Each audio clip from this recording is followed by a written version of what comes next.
সবাইকে স্বাগত জানাচ্ছি আরেকটি ক্লাসে। এসএলএসটি জিওগ্রাফি বিষয়ক উল্লেখযোগ্য পাঠ্যপুস্তক ও তাদের লেখক পরিচিতি সম্পর্কে আজ আমরা জানব।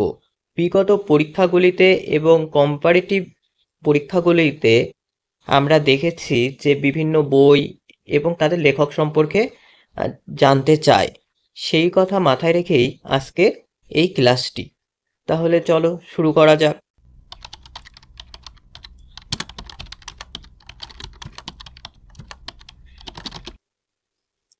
আমরা প্রথমেই যে বইটির কথা জানব সেটি হলো প্রিন্সিপালস অফ জিওলজি। এটি স্যার চার্লস লায়েলের লেখা। চার্লস লায়েল হলেন একজন স্কটিশ জিওলজিস্ট বা ভূতত্ত্ববিদ। তিনি পৃথিবীর বিভিন্ন বিবর্তনের ব্যাখ্যা হিসাবে প্রাকৃতিক কারণকে গুরুত্ব দেন। তিনি চার্লস ডারউইনের সাথে অ্যাসোসিয়েশনের জন্য বিখ্যাত। এই বইটি 1830 থেকে 1833 সালের মধ্যে মোট 3টি অংশে বেরোয়। তিনি ইউনিফর্মিটিজম তত্ত্বের সাহায্যে সময়ের সাথে ভূমিরূপের পরিবর্তন ব্যাখ্যা করেন এই বইটিতে। পরবর্তী বইটি হল প্রিন্সিপালস অফ ফিজিক্যাল জিওলজি। বইটির লেখক হলেন আর্থার হোমস। আর্থার হোম একজন ব্রিটিশ জিওলজিস্ট। তিনি জিওলজিতে তার দুটি কন্ট্রিবিউশনের জন্য বিখ্যাত। একটি হলো রেডিওমেট্রিক ডেটিং মিনারেলসের ক্ষেত্রে এবং দ্বিতীয়টি হলো গুরুমণ্ডলের তাপীয় পরিচালন স্রোতের তত্ত্বটি দেন, যা পরবর্তীকালে প্লেট টেকটনিকের একটি বড় ভিত্তি। বইটি প্রকাশিত হয় 1965 সালে। এর পরবর্তী বইটি হল প্রিন্সিপালস অফ জিওমরফোলজি। বইটির লেখক হলেন উইলিয়াম ডি থর্নবেরি।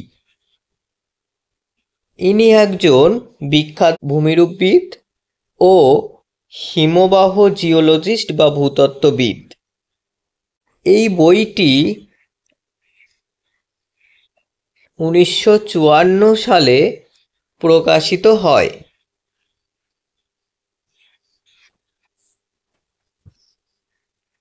পরবর্তী বইটি হল morphology of the earth.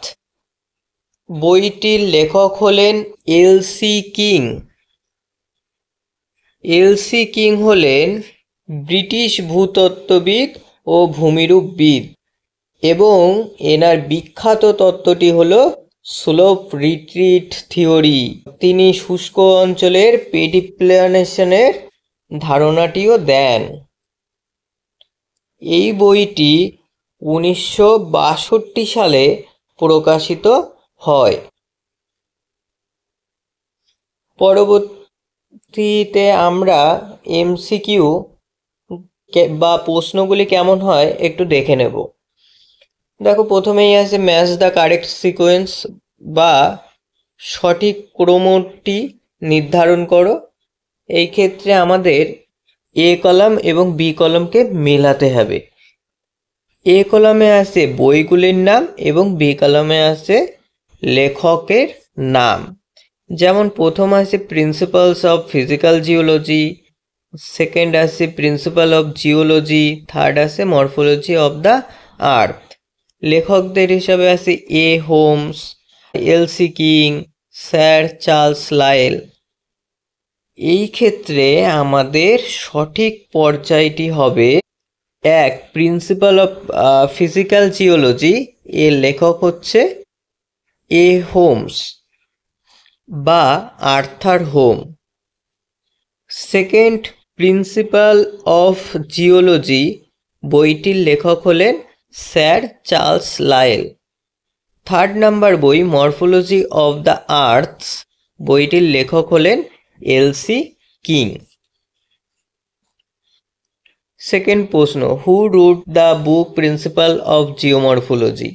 Principles of geomorphology বইটির লেখককে? সঠিক উত্তরটি হবে ডি থর্নবেরি।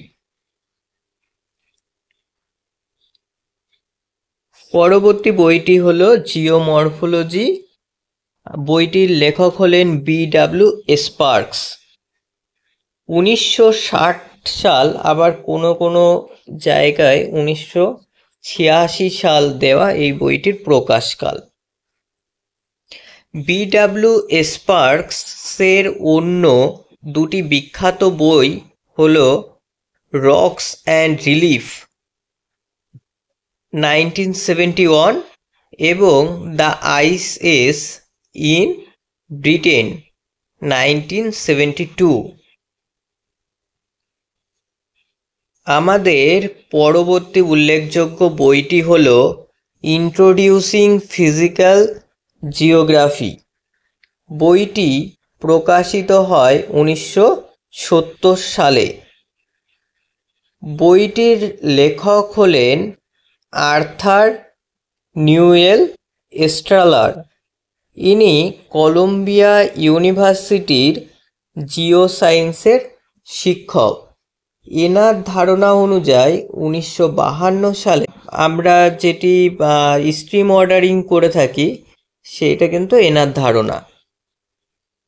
এবার এর সাথেই আরেকজন লেখক হলেন অ্যালান স্টেলার। ইনিও একজন অধ্যাপক ভূগোল এবং পরিবেশবিদ্যার বোস্টন ইউনিভার্সিটির। আমাদের পরের উল্লেখযোগ্য বইটি হল দ্য স্টাডি অফ ল্যান্ডফর্ম। বইটির লেখক হলেন R.J. স্মল। বইটি প্রকাশিত হয়েছে 1970 সালে। পরবর্তী বইটি হল টেকটনিক্স অ্যান্ড ল্যান্ডফর্ম। বইটির লেখক C.D. অলিয়ার।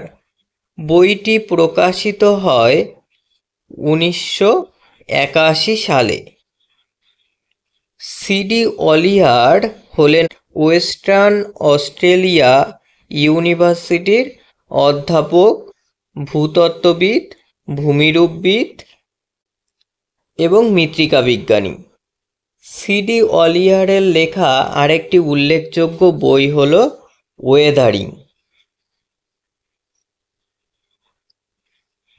এখান থেকে যে প্রশ্নগুলি হতে পারে, যেমন টেবিল বা স্তম্ভ মেলানো আছে, যেমন এ কলামে আছে 1 the study of landform, 2 tectonics and landform, 3 geomorphology, 4 introducing physical geography.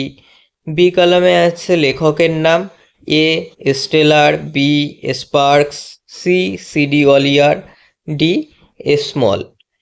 এর সঠিক উত্তরটি হবে A the study of landform, D স্মলের লেখা। টেকটনিক অ্যান্ড ল্যান্ডফর্ম বইটি লেখা C.D. অলিয়ারের। জিওমরফোলজি বইটি লেখা স্পার্কসের। ইন্ট্রোডিউসিং ফিজিক্যাল জিওগ্রাফি বইটি লেখা স্ট্রেলারের। পরবর্তী বইটি হলো জিওগ্রাফিক্যাল এসে। বইটির লেখক হলেন উইলিয়াম মরিস ডেভিস। বইটি প্রকাশিত হয় 1908 সালে। উইলিয়াম মরিস ডেভিস বা WM ডেভিস হলেন আমেরিকান ভূগোলবিদ এবং জিওলজিস্ট। WM ডেভিস বা উইলিয়াম মরিস ডেভিসকে ফাদার অফ জিওমরফোলজি বলা হয়। তার দেওয়া নর্মাল সাইকেল অফ ইরোশন থিওরিটি বিখ্যাত থিওরি। এর পরবর্তী বইটি হল থিওরি অব দ্য আর্থ। বইটির লেখক হলেন এম.ডি. জেমস হাটন, যিনি একজন স্কটিশ জিওলজিস্ট এবং হাটনকে ফাদার অফ মডার্ন জিওলজি বলা হয়। বইটি প্রকাশিত হয় 1788 সালে। আমাদের পরবর্তী বইটি হলো ফ্লুভিয়াল জিওমরফোলজি। বইটির লেখক হলেন মরিস। 1981 সালে বইটি প্রকাশিত হয়। এই মরিস হলেন আমেরিকার ভূমিরূপবিদ। এখান থেকে আমাদের যেমন প্রশ্ন আসতে পারে, আবার ম্যাচ দ্য টেবিল। কলাম এতে বইয়ের নাম এবং কলাম বিতে আছে লেখকের নাম। কলাম এতে 1 ফ্লুভিয়াল geomorphology, 2 geographical essay, 3 theory of the earth. B কলামে আছে লেখকের নাম A Hutton, B Morris, C W M. Davis. তাহলে ফ্লুভিয়াল জিওমরফোলজিস্ট লেখক হলেন মরিস। জিওগ্রাফিক্যাল এসে এর লেখক হলেন W M. Davis. Theory of the earth বইটির লেখক হলেন হাটন। ধন্যবাদ সবাইকে।